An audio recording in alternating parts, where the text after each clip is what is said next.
Buddy, and so Neil Bogart, which is the guy that owned Buddha at the time, and who went on to own Casablanca Records and everybody, and he said, well, what would it take to get you to leave Artie?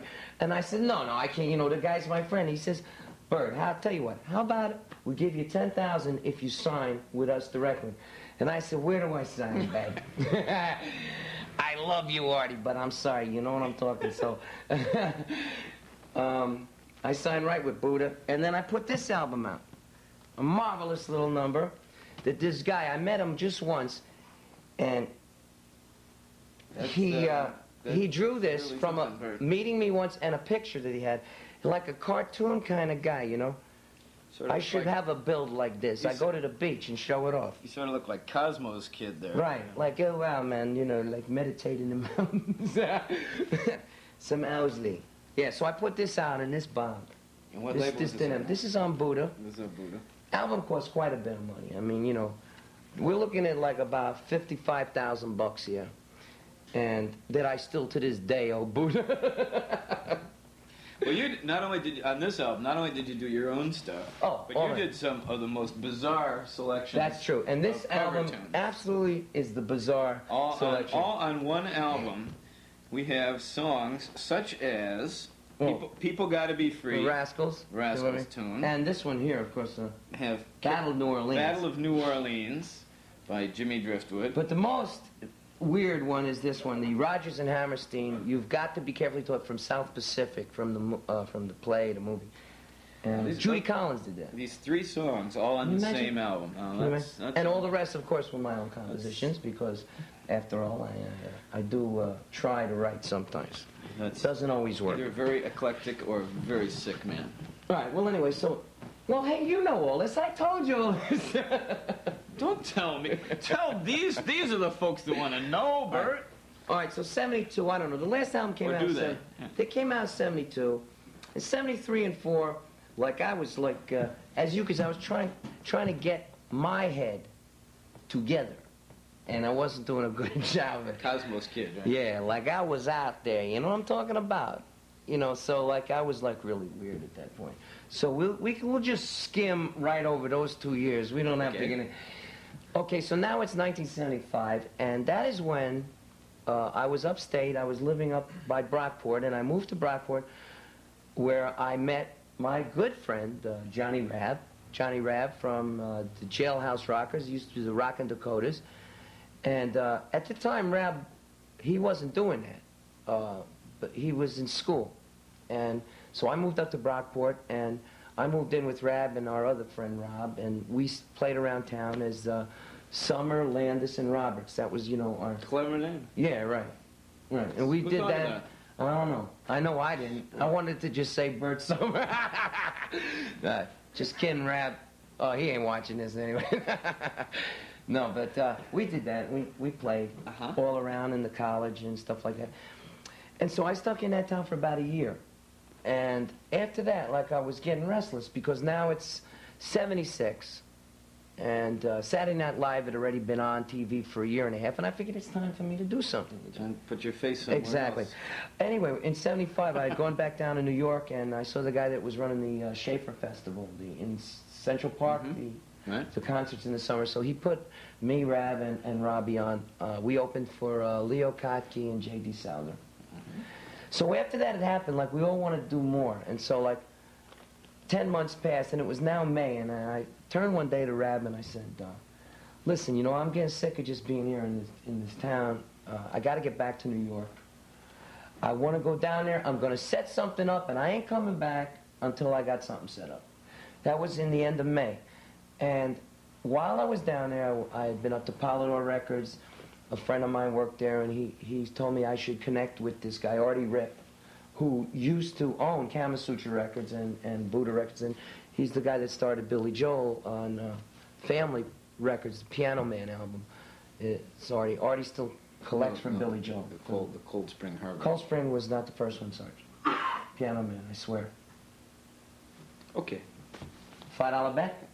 Cash. We'll talk about that on the next issue. We'll find out. All right, so anyway, Artie, I went to him, and I had known him, and I said, you know, I'm looking for a new deal, and I need a representative. And he said, okay, I'll check into it. And he had run into this guy, Marty Croft, an old friend of his, who's a TV producer. He was doing the Donnie and Marie show, and he did Puffin stuff, HR Puffin stuff, and all these kiddie puppet kind of things.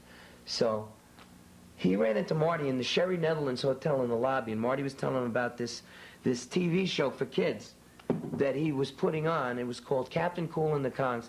It was all ready to shoot, and, well, I get this out, and he was going to put it on, and Artie says, wait a minute, I've got this kid that I'm representing that sounds perfect for this thing, and I think you should see him. And Marty Croft said, well, no, we already got the cast picked. And so Artie told him, no, you got to see this guy first. So he said, okay. And I went to see him, and I, did my shtick and my bits and routines, the same ones I'm doing now. And they gave me a screen test over at ABC for see how I looked on camera. Marvelous. And so anyway, here's what it was. It was called, this is from Teen Superstar, 16 magazine. This is 76. It's called Captain Cool and the Kongs. And here, this is what we look like, a bunch of dummies. It was a kiddie show. I didn't want to do it at first. Here. But the way that Artie explained it to me, he said to me, Bert, it doesn't matter what it is.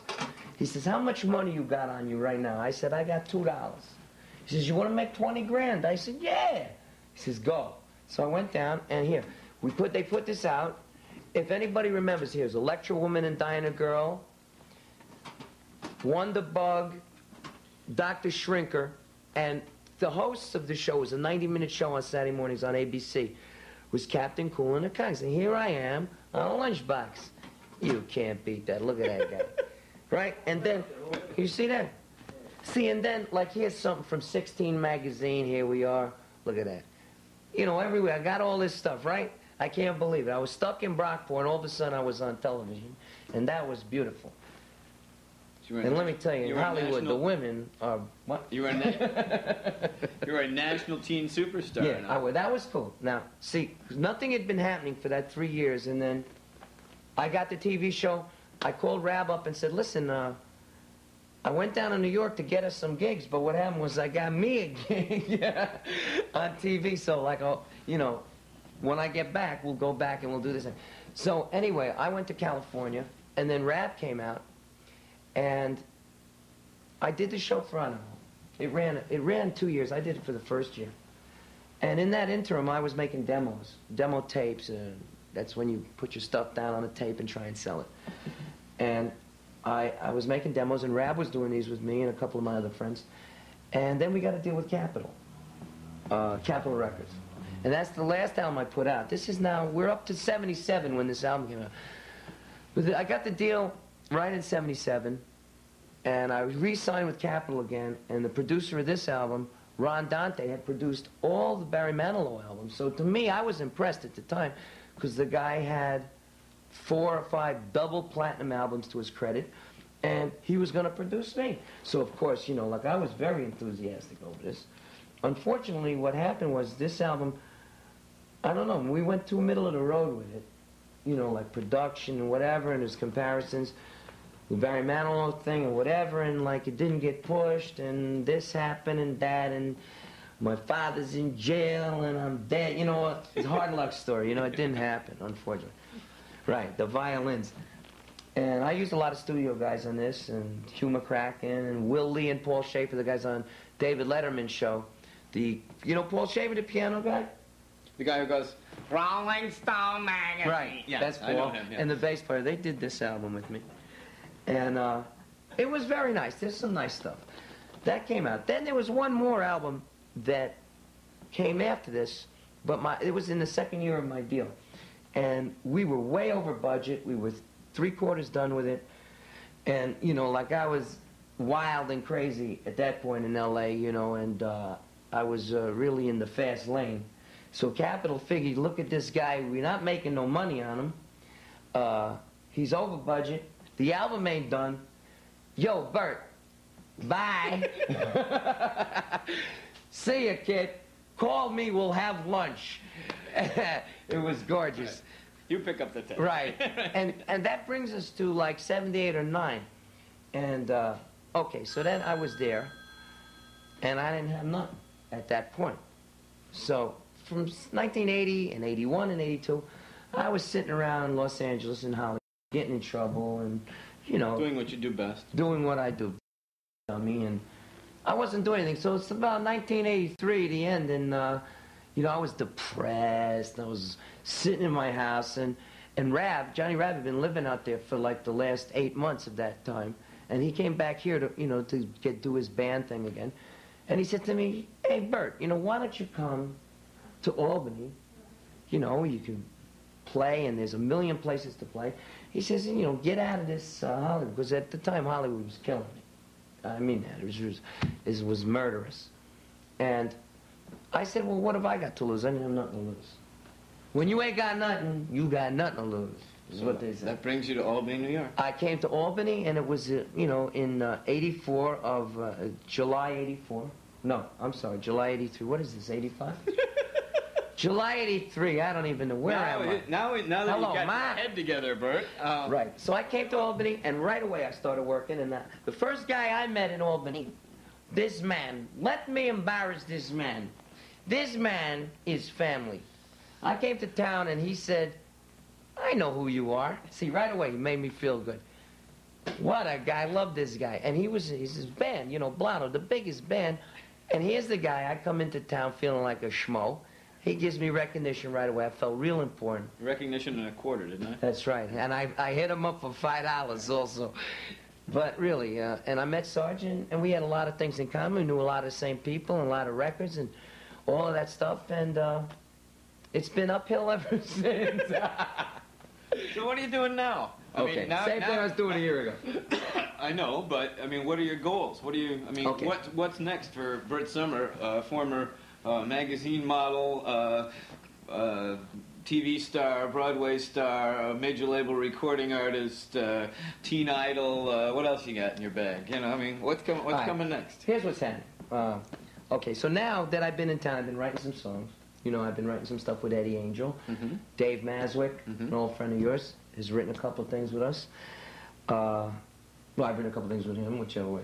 And so now, my friend Art Snay, he owns Arabellum. Well, you know that. Yeah. He's got the recording studio, and Art is going to take me in the studio with Eddie, and Dave's on the project, and he's going to cut a few tunes with us trying to get a record deal. Well, I'm going to try and get the deal down in New York. So Art is making the demos with us.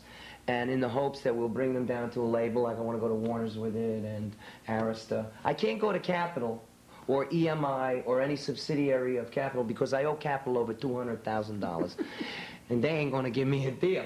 See, if they give me a deal, I'll never get any money. I owe them so much money, so they're out. But that's what I'm going to do. So we start with Art in about a week. We're going to go in there and cut like 3 things, 4 things. And some people will be taking it around down here. Hopefully I'll be able to get another record deal. You want to give us a little example here of one of these more recent songs? One of the songs here, I can give you. This is a song, Eddie Angel and myself came up with this.